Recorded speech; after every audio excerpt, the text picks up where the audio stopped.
এবং এই লালমনিরহাটে একজন মন্ত্রী আছে, ওনার নাম যেন কি, দুলু, দুলু মাফিয়া, উনি একজন মাফিয়া, এই যে জনগণে বলতেছে। তো উনি যখন এখানে থাকে, ওনার দায়িত্ব এবং কর্তব্যবোধের জায়গা হলো ওনার জেলার সীমান্তবর্তী মানুষগুলোকে নিরাপদ করা। উনি কি আপনাদের দেখতে আসছে? না, ওনার তো দেখতে আসা, এই যে মায়ের কান্নাটা শুনতে আসার ওনার দরকার ছিল। তাহলে ওনার দেখি আমি শহরে নেমে দেখি ওনার আতঙ্কে সব থাকে। তো উনি কি কোনো সন্ত্রাসী নাকি ভালো মানুষ? আচ্ছা, কেউ কথা বলে না, মানে একটু ভালো হবে না মনে হয়। তো এখন এরা ছত্রছায়া পাচ্ছে কোথায়? এরা ছত্রছায়া পাচ্ছে হলো উপরের থেকে। এরই আমরা বারবার এগুলা বলে আসতেছি। আমরা ইনশাল্লাহ বাংলাদেশের সীমান্তকে শক্তিশালী করতে চাই। সীমান্তে আমার মানুষকে আহ্বান জানাবো, যদি আপনাদের কাউকে মারে আপনারা লাশ নিয়ে গ্রামে গ্রামে মিছিল দিবেন, বাংলাদেশের সার্বভৌমত্ব আপনারা রক্ষা করবেন। আমরা সীমান্তবর্তী এলাকায় বলেছি, এই আসনের এমপিও আসে নাই। সীমান্তবর্তী এলাকায় মানুষের হলো সংঘবদ্ধ করে আমরা হলো মানুষের একটি শক্তিশালী সংগঠন বানাবো।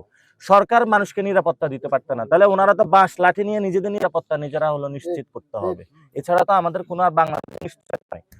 আমাদের মূল কথাটা হলো সীমান্তবর্তী মানুষকে ভারতীয় বাহিনী এসে অত্যাচার করে এবং এখানে ফেন্সিডিল থেকে ইয়াবা থেকে মদ দিয়ে বাংলাদেশের যুব সমাজকে চেষ্টা করার চালাচ্ছে। এবং বড় একটা প্রজেক্ট তারা হাতে নিয়েছে, কলকাতা থেকে শুরু করে বিভিন্ন জায়গায় অনেক মানুষকে তারা হলো ভোটার তালিকা থেকে বাদ দিয়েছে এবং তারা পুশিং করার চেষ্টা চালাচ্ছে বাংলাদেশ।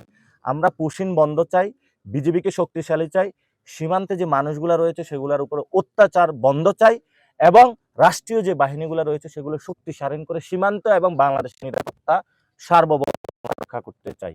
এটা হলো আমরা সরকার এবং আমাদের দল যখন ক্ষমতায় যাবে আমরা যাব এবং যতগুলো সীমান্তে শহীদ হয়েছে সবার নেম প্লেট দিয়ে শহীদী মর্যাদা দিয়ে আমরা তাদেরকে তালিকাভুক্ত করবো ইনশাআল্লাহ। এবং যারা এই শহীদ ফ্যামিলি রয়েছে আমরা ওনাদের বাড়ি ঘর নির্মাণ থেকে শুরু করে ওনাদের সকল দায়িত্ব, যারা সীমান্তে শহীদ হয়েছে আমরা সকল দায়িত্ব নিব ইনশাআল্লাহ সরকারে আসলে, এবং আমরা এই মানুষগুলোর পাশে থাকবো। বিজেপিকে তো পিলখানা যে হত্যাকাণ্ড হলো ওই সময় বিজেপিকে দুর্বল করে দেওয়া হয়েছে এবং বিজেপি যে শক্তিশালী হবে, একটা বিজেপির পার্সন যিনি আছেন উনি বেতন পায় কত ভাই? 16-17-20 হাজার টাকা, এবং মশার কামড় খেয়ে সারা রাত ডিউটি করে, তার পেট্রোলিং এর রাস্তা নাই, তার অস্ত্র শস্ত্র নাই, তাকে হলো উপরে থেকে কল দিয়া বন্ধ করে রাখে, তুমি গুলি করতে পারবে না, কিছু করতে পারবে না, তাকে হলো প্রতিবন্ধী করে রাখা হয়েছে। তো তাহলে বিজেপিকে আমাদের শক্তিশালী করতে হবে। বিজেপির একটা জওয়ান অল্প টাকায় বেতনের চাকরি করে, তাকে বেশি করে বেতন দিতে হবে। তাকে এখন সরকার বলে র্যাবকে এলিট ফোর্স, র্যাব দিয়ে হলো সরকার হলো বিভিন্ন জায়গায় বিরোধী দল দমন করে।